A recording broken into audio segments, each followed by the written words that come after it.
급락이라는 표현도 모자라죠. 이틀 연속 코스피가 폭락했습니다. 오늘 영상에서는요, 아주 기본이지만 지키기 어려운 원칙들을 이야기해 보려고 합니다. 그리고 지금 국내 주식 비중 높은 분들 극단적인 공포에 빠져 있으실 것 같은데요. 절대 섣불리 하지 말아야 할 행동은 무엇인지 감히 말씀드려 보고자 합니다.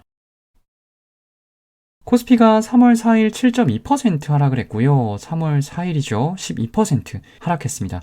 개별 종목도 아니고 코스닥도 아니고요. 코스피가 이렇게 이틀 연속 장대 음봉을 찍히는 것은 처음 봅니다.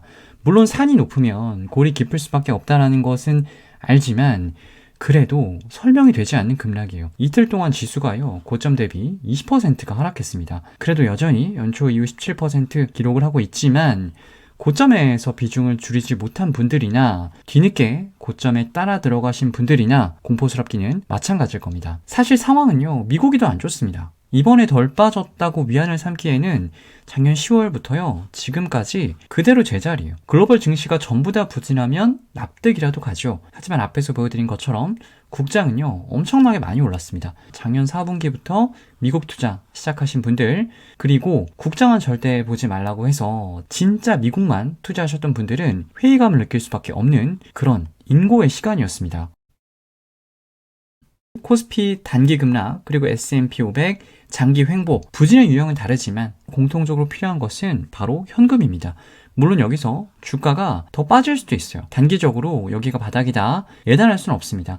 하지만 코스피 지수가 이틀 연속 장대 음봉, 감히 말씀드리는데 앞으로도 이런 거 쉽게 보실 수 없을 겁니다.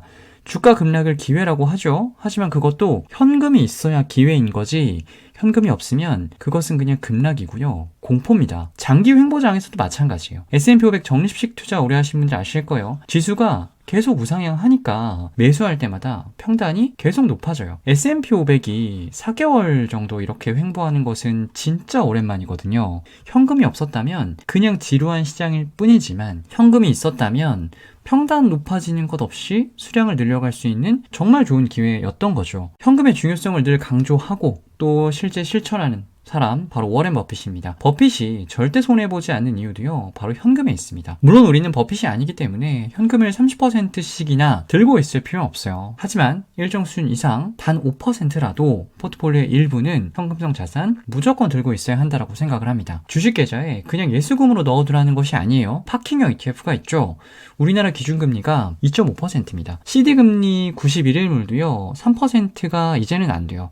그래서 1세대 파킹형 ETF들은 지금은 인기가 많이 죽었고요. 1세대보다 조금 더 높은 이자를 추구할 수 있는 MMF ETF를 많이들 투자를 하십니다. 계좌에 있는 현금 그냥 예수금으로 방치해두지 마시고요.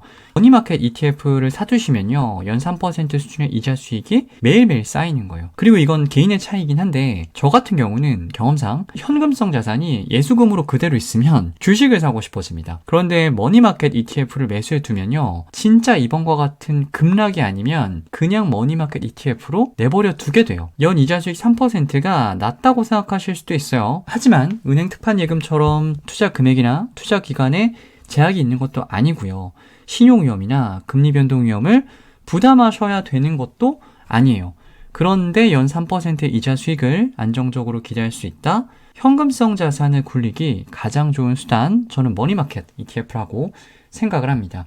라이즈 머니마켓 액티브의 상장 이후 누적 성과를 보시면 우리가 알고 있는 그 ETF의 수익률과는 다르죠. 가격 변동 위험 없이 매일매일 편입하고 있는 채권들에서 나오는 이자 수익이 이렇게 쌓이다 보니까요, 누적 성과도 기울기는 가파르진 않지만 편안하게 우상향하고 있는 겁니다.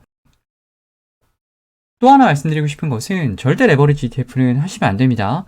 사실 지난 1월에요, 이 기사 나왔을 때 걱정이 좀 되더라고요. 레버리지 ETF 투자를 단 한 번도 해보지 않은 분들이 처음 레버리지 ETF 투자를 이렇게나 많이 한다라는 거잖아요. 이거 교육 이수하실 때 아무도 안 들으시죠? 그냥 플레이 버튼 누르고 진짜 이수만 하시잖아요. 레버리지 ETF 성격을 전혀 모르시고 그냥 투자하시는 분들이 너무 많습니다. 제가 현업에 있을 때요, 코스피 200이 일주일 동안 5%가 올랐는데 레버리지 ETF는 왜 10%가 안 오르냐, 운용 잘못하고 있는 거 아니냐, 이 질문을 정말 많이 받았습니다. 레버리지 ETF는 기초지수에 일별 수익률의 2배수를 추종하는 것이지 기간 수익률, 그러니까 누적 수익률의 2배를 추종하는 것이 아니에요. 표를 보시면 기초지수는 5일 동안 이렇게 움직였고요. 레버리지 ETF는 기초지수의 일별 수익률을 빠질 때도 2배, 오를 때도 2배로 그대로 추종을 했어요. 그런데 결과는 어떤가요? 기초지수 수익률은 1%인데 레버리지 ETF의 수익률은 2%가 아니라 1.6%입니다. 많은 분들이 이걸 잘 모르세요. 우상향하는 시장에서는 2배 이상의 수익이 납니다. 그런데 위아래로 크게 흔들리는 그런 변동성이 높은 시장에서는요, 빠질 때는 2배보다 더 빠지고요. 결과적으로 기초지수는 제자리인데 레버리지 ETF는 오히려 마이너스가 크게 날 수가 있습니다. 나스닥 100 ETF인 QQQ와 나스닥 3배 ETF인 TQQQ입니다. 작년의 주식시장 변동성 정말 높았죠. 최근 1년 수익률 보시면 QQQ는 21.6%인데요. TQQQ는 64%가 아니라 38.4%입니다. 3배는 고사하고요. 2배가 채 안 되죠. 연초 이후도 마찬가지예요. 연초 이후에 QQQ 마이너스 2.07인데 TQQ는요 마이너스 6%가 아닙니다. 마이너스 8.76, 3배보다 더 빠졌어요.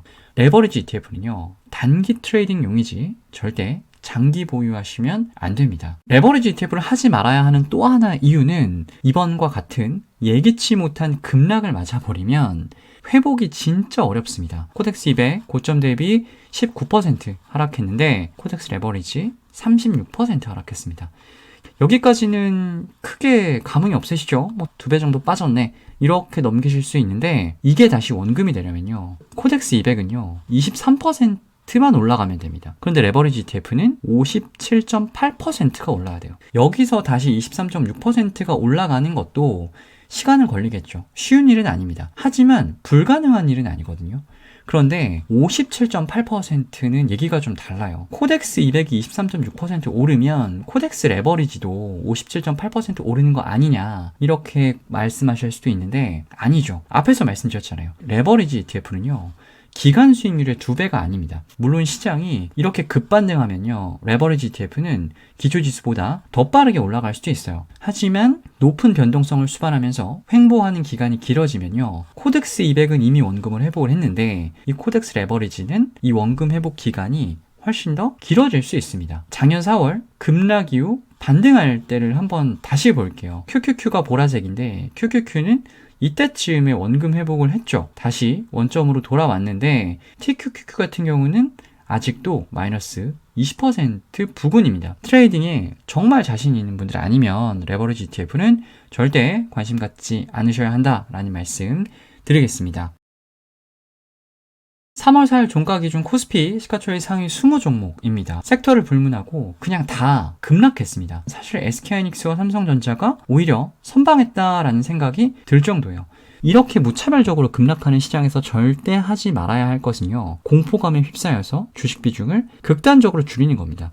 현금 비중은 주가가 급락하기 전에 미리 확보해 두는 겁니다. 코스피가 고점 대비 20%가 빠졌는데 이제 와서 주식 비중을 줄이고 현금 비중을 늘린다? 저는 좋은 전략은 아니라고 봐요. 주가가 빠지는 이유는요. 크게 세 가지입니다. 펀더먼털에 문제가 있거나 밸류에이션이 과도하게 높으면 주가는 조정을 받습니다. 이건 개별 종목의 문제죠. 내가 보유한 종목은 정말 아무런 문제가 없는데 예상치도 못한 변수가 터져서 위험자산에 대한 심리가 극단적으로 나빠지면서 조정을 받는 경우가 있어요. 시장이 안 좋으니까요. 그냥 다 빠지는 겁니다. 실제 주가가 조정받는 경우를 보면 펀더먼털이나 밸류에이션과는 무관한 외부 변수 때문에 조정을 받는 경우가 훨씬 많습니다. 멀리 갈 필요가 없어요. 작년 4월에 그랬죠. 이때 주식시장 급락의 직접적인 트리거는 미중 무역 분쟁이었습니다. 그동안 많이 올랐던 대형 성장주 중심으로 큰 폭의 조정이 나왔고요. 하지만 빅테크들의 실적, 성장성 전혀 문제가 없었습니다.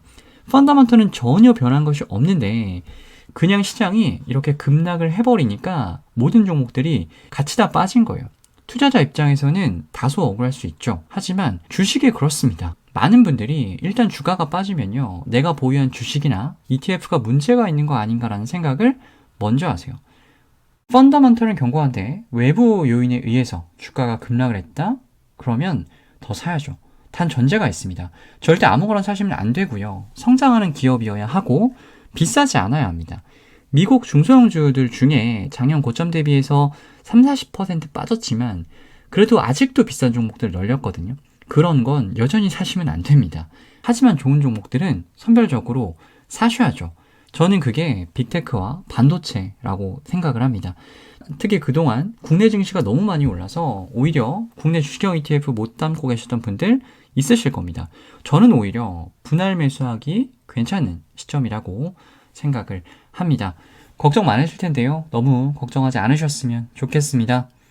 ETF 읽어주는 남자, 오늘은 여기까지입니다.